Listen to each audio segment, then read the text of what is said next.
Aí veio a Folha. Essa matéria é uma das melhores que saíram nos últimos dias dessa leitura do que representa politicamente a rejeição do Bessias.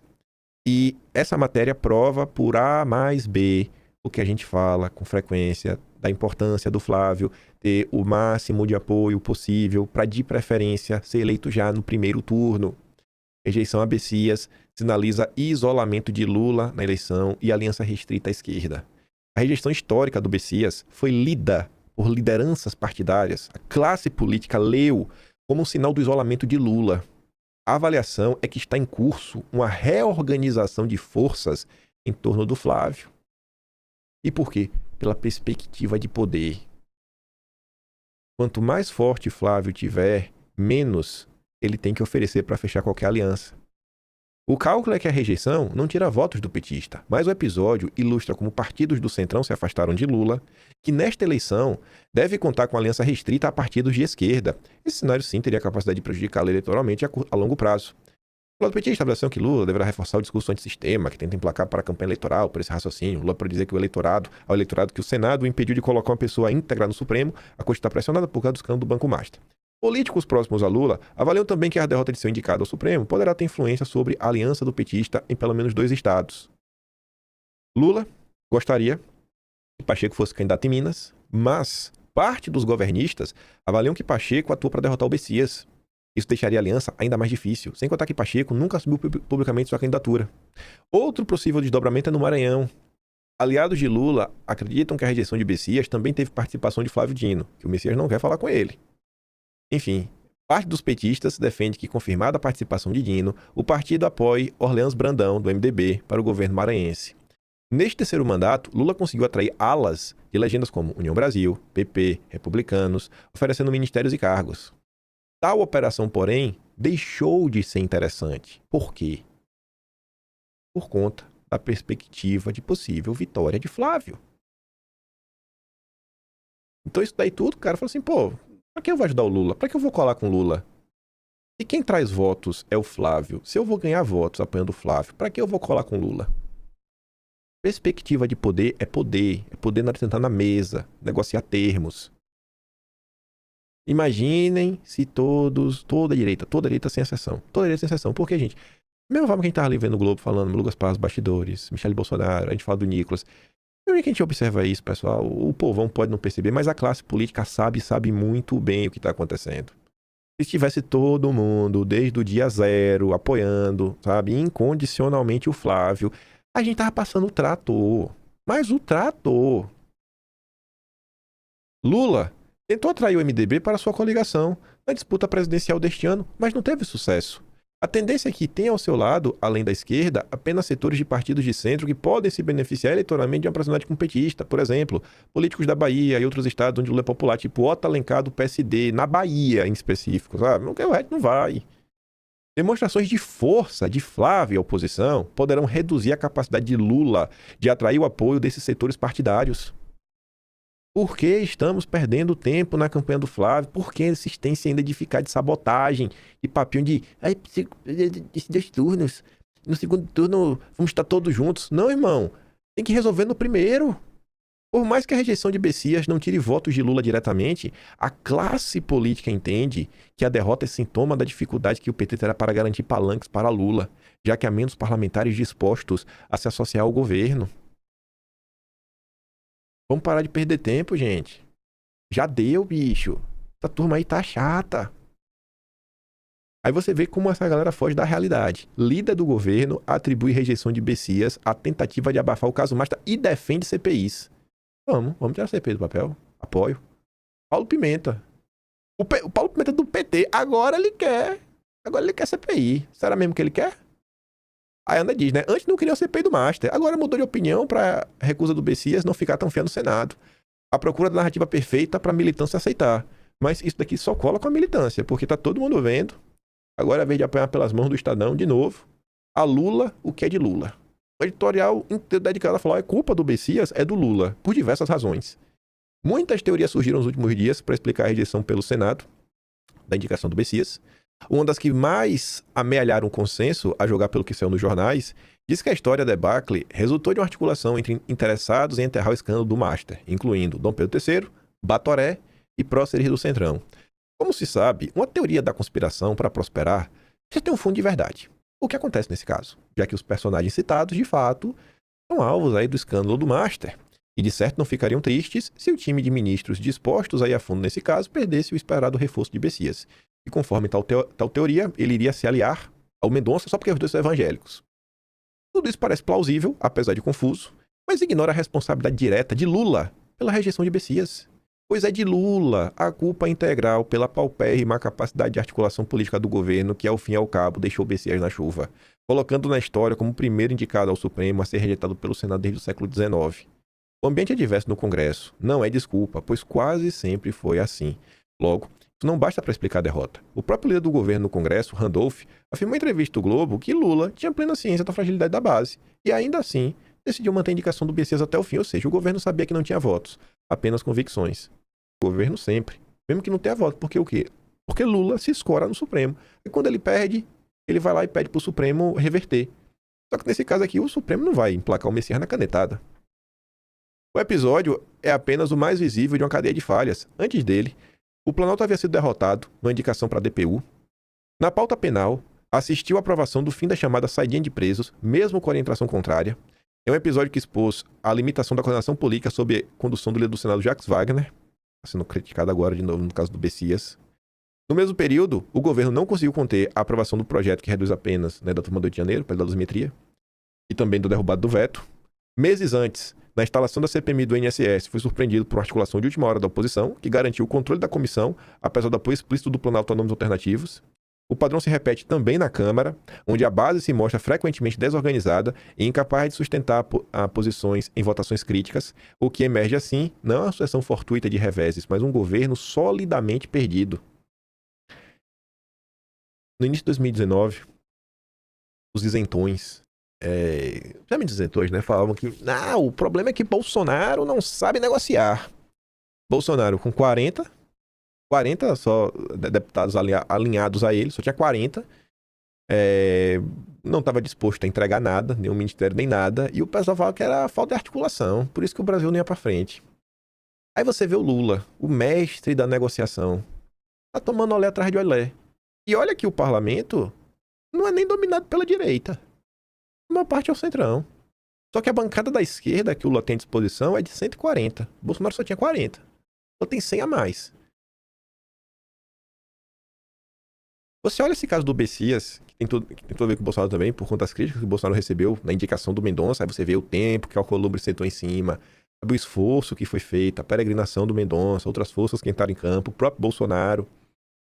Passou com 48 votos, bateu na trave. Quase não ia o Mendonça. Mas Bolsonaro isso, Bolsonaro aquilo, outro, pipipi, popopô, ppp. Falei agora que Bolsonaro é um idiota. Bolsonaro não sabe de nada. Ai, Bolsonaro, se fizesse isso, se mudasse aquilo outro, não, porque Bolsonaro não negociou. Tô vendo aí a negociação de Lula. No Supremo do lado, fazer pressão e lobby e não tá conseguindo emplacar o Bessias. É fato que a indicação de ministro do Supremo é prerrogativa constitucional do presidente, mas consta da mesma Constituição que a atribuição do Senado aceitar ou não. Logo, Lula sabia muito bem, por já ter apontado 10 ministros ao Supremo, que não poderia ter feito designação de Messias sem antes testar as águas no Senado, mas Lula talvez tenha acreditado piamente que uma escolha sua, por pior que fosse, jamais seria recusada. O pessoal falava isso, né, pro Bolsonaro. Ai, Bolsonaro, desde Floriano Peixoto, ninguém nunca rejeitou. Bote aí que não vai rejeitar não, tem que peitar. E se rejeitar, rejeitou. Já pensou se rejeitar, rejeitou? Imagina, gente. Hoje, a esperança da direita no Banco Master é o Mendonça. E no caso do INSS também, né? A esperança. Você vê que, de forma inegável, nos principais julgamentos, em especial 8 de janeiro, o Mendonça sempre diverge de Alexandre de Moraes. Já bateu boca com Alexandre de Moraes. Você já pensa, e vocês estão vendo aqui agora, por causa do Bessias, corre o risco dessa indicação ficar para o Flávio Bolsonaro. Olha a irresponsabilidade das pessoas que diziam, vai lá, Bolsonaro, manda lá qualquer um, se der errado, deu, tem que peitar. E foi rejeitada de boa. A pessoa, Bolsonaro vai, manda lá, o super conservador rejeita, e a nomeação ficava pro Lula. Aí só sobrava o Cássio, que já não conta, né? O Cássio é café com leite. Vocês entendem o que foi o momento que a gente viveu do Brasil, em termos de direita? Como não tem direita? É um bando de professor de Deus que não resolve nada. Não, mas Bolsonaro não conseguiu salvar o Brasil em 4 anos. Né? Não conseguiu, não. Ele prometeu. Ele falou que ele ia salvar o Brasil em 4 anos. É mesmo, velho. O erro de Bolsonaro foi querer ajudar. Era pra Bolsonaro ter uma banana pro Brasil. Nunca nem querer ter sido presidente. Não ia ter tomado a facada, ia estar de boa até hoje. Ia ver o circo pegando fogo que tá lá. Tudo bem bom. Mas não. Um miserável foi lá. Foi querer ser presidente. Aí tá aí agora com o ombro, como eu falei pra vocês. Saiu ontem a notícia. Eu falei, gente, é 3 meses. Só pra mexer o braço e depois mais uns 6 meses de recuperação. Eu falei isso em vídeo. Por quê? Porque eu tive problema no ombro. E o meu não foi o rompimento do ligamento. Aí saiu a notícia. 9 meses. 9 meses pro ombro do Jair. Talvez se recuperar. Porque o Jair tem 70 anos. Ah, mas é mal frouxo, é um vagabundo, é um safado, isso aqui, aquilo outro, mas que não fez o que tinha que fazer. Sabe? Aí você vê, cara, olha o preço que o cara tá pagando. A troco de quê? Olha agora o governo Lula. Aí, ó, tivesse feito igual a Lula, tivesse feito igual a Lula. Aí, ó. Toma aí. Bando de pateta, essa turma aí, viu? Tanto que vocês viram, acho que a Michelle comentou que o Bolsonaro tava de mau humor por conta do ombro. Como não está de mau humor? O meu ombro, que não rompi ligamento, tava tirando minha paz uns dias ou outro. Quem tem problema no ombro sabe o que eu tô falando. Não é lá, não. É o problema não é do arroto, é do soluço. É o soluço e o ombro agora. É capaz ainda do Jair soluçar e sentir dor no ombro. Quando o ombro ataca, o cara soluça, o ombro dói. Bicho, não tem condição não, velho. É muito sofrimento pra uma pessoa só nesse país. É muito sofrimento, bicho. É muito sofrimento. Mas é muito sofrimento.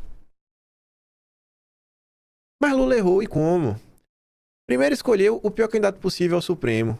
Um sabucho cuja única qualidade de destaque era sua extrema subserviência ao PT e ao Lula. Se Lula tivesse optado por um jurista reconhecido, sem filiação política, muito provavelmente a indicação não seria rejeitada, mesmo com toda a inabilidade do petista na articulação com o Senado. Tendo optado por Bessias, e sendo Bessias quem é, contudo era imprescindível que Lula combinasse com Batoré o encaminhamento da nomeação. Mas Lula não fez, sabe-se lá por quais razões. O resultado foi o que vimos, escancarando a incompetência do governo petista na relação com o Congresso e, sobretudo, a soberba de Lula. Aí vem o Lauro Jardim dizer que Lula vai esticar a corda com o Alcolumbre. Eu acho maravilhoso. Que briguem mesmo. Passa o trator. Quanto mais o Lula fizer isso, mais ele vai jogar o centrão para a campanha do Flávio.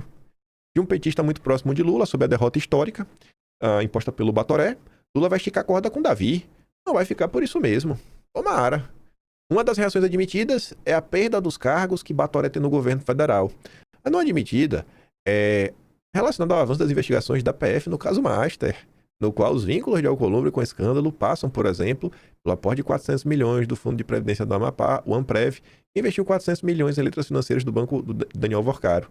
O presidente do Amprev, Jocildo Lemos, já admitiu que ganhou o cargo por indicação de Alcolumbre.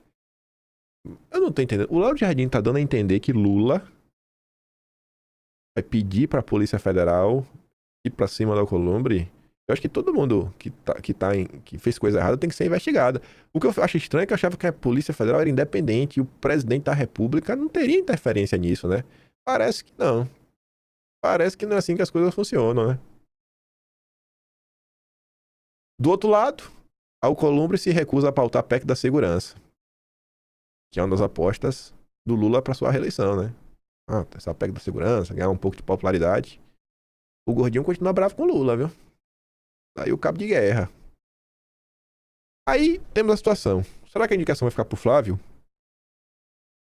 Segundo Lauro Jardim, hoje teria 3 alternativas. Né? 3 caminhos que o Lula poderia adotar. 5 dias depois da superlativa derrota sofrida por Lula com rejeição pelo Senado, do Bessias, nenhum aliado é capaz de dizer com segurança absoluta, ou seja, bater o martelo, quais serão os próximos passos do Lula. Né? E o Lula não teria dado pistas até então. Aí o entorno se divide em 3 turmas, né, ao redor do Lula. Tem 3 correntes que defendem coisas diferentes. Primeira, advoga a escolha por uma mulher negra, mesmo sabendo que questões de gênero e raça não comovem Batoré e os senadores a quem ele influencia. A outra visão, prefere deixar esse assunto para depois das eleições, contando, claro, com a vitória de Lula, que assim estaria com força total, para emplacar o que ele quisesse. E finalmente a turma que acha que Lula deveria esfriar a cabeça, construir uma indicação negociando com Batoré para evitar um novo desgaste. A palavra final tá na mão do Lula. Mas você vê, né? Pra ter uma turma no entorno, falando, bicho, não se leve pelo ódio, Lula. Sempre negocia. Mostra o sinal do tempo, né? É fim de governo. Entrega os anéis para não perder os dedos. Aí vem o Metrópolis. Lula quer indicar Bessias ao Supremo novamente. Mas tá valendo o time. Aí corrobora um pouco o que o Lauro Jardim disse. Lula indicou aliados, que deseja indicar o Bessias de novo. Ele avalia qual seria o melhor time. Uma das opções de análise seria indicar Bessias após a vitória, em outubro, né? A aposta no governo é que, se reeleito, Lula terá mais força para negociar com o Batoré. Eu acho bom o Lula realmente esperar. O nome que estava aí cotado, que falou, só tem um nome que o Alcolumbre pautaria, é o Pacheco. Eu tô achando bom esse tipo de notícia. Pacheco é descartado por Lula para o Supremo e pode ir pro TCU, no lugar do Bruno Dantas. Isso significa então que o Lula vai indicar o Bruno Dantas? A priori também não. De início, Lula descarta indicar Bruno Dantas do TCU ao Supremo. Quanto menos alternativas Lula tiver, melhor.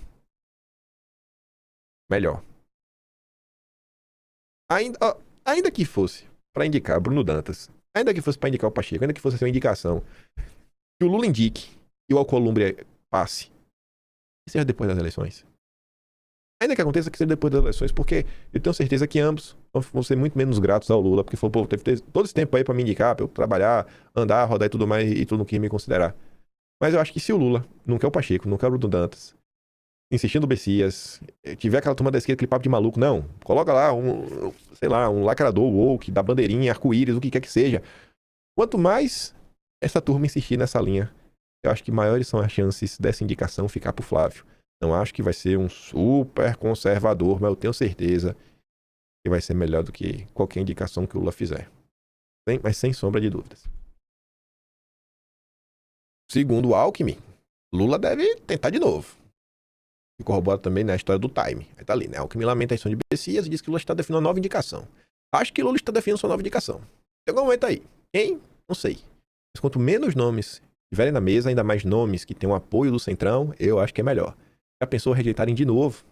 Eu acho que vai ser bom. Aí o Lula vai ficar passando vergonha. Deixa eu ver aqui.